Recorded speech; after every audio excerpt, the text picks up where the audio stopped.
The lungs. How to develop their full capacity. Did you ever stop to contemplate the importance of the lungs to the human body?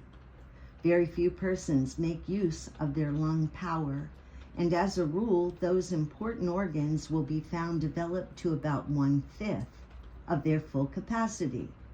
Large lungs do not always indicate development, for largeness may be due to accumulations of fatty tissue. It's important that the air cells of the lungs be developed, all of them.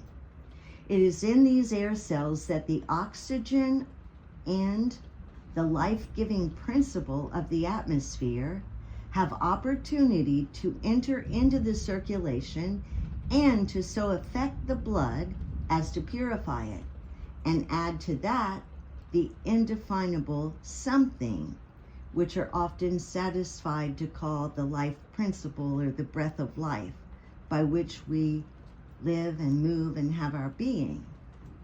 Realizing the importance of this life principle to our very existence is not a wonder that all the human race are not familiar with the best methods of obtaining it.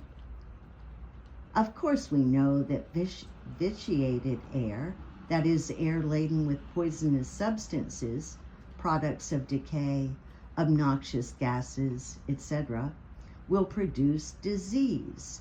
And we also know that if the lungs are crowded or diseased, they cannot perform their normal function. Knowing these facts and being assured of the purity of the atmosphere we breathe and that our lungs are not crowded or diseased, we are, for the most part, satisfied and feel assured that if diseased conditions are present in our bodies, the lungs, at least, are not responsible. But let us consider all the circumstances. With 1/5 of our lung power developed, are we breathing into us the full amount of life principle, which is our principle or our privilege to enjoy? The air may be pure and the lungs sound, and that is well as far as it goes, but if it does not go far enough, we must use our lungs. Through the stomach and the skin, many things may enter the body which are capable of injuring it. But within the body, there is a something which tends to overcome the influences which threaten to work destruction.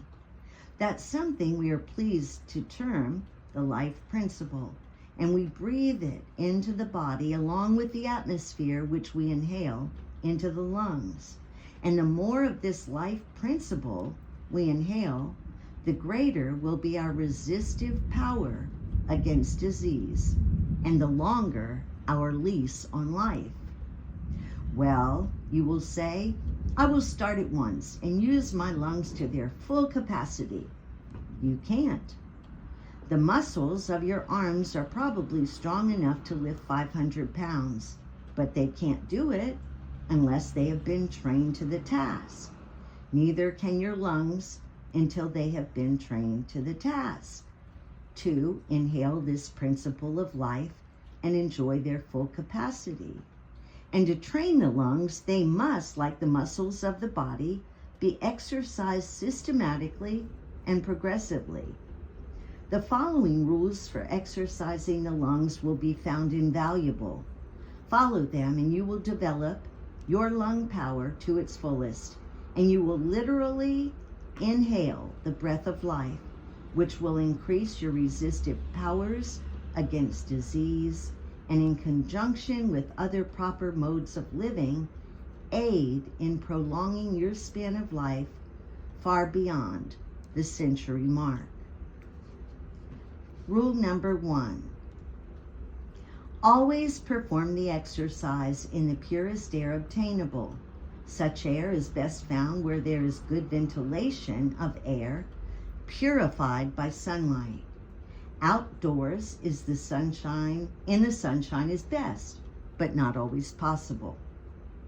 Number 2, through the nostrils, inhale slowly all the air the lungs can hold, but do not elevate the shoulders or contort the body in obtaining it. Sit or stand quietly during the operation. When the lungs are full, retain the air in them for at least 3 seconds and then slowly let it escape.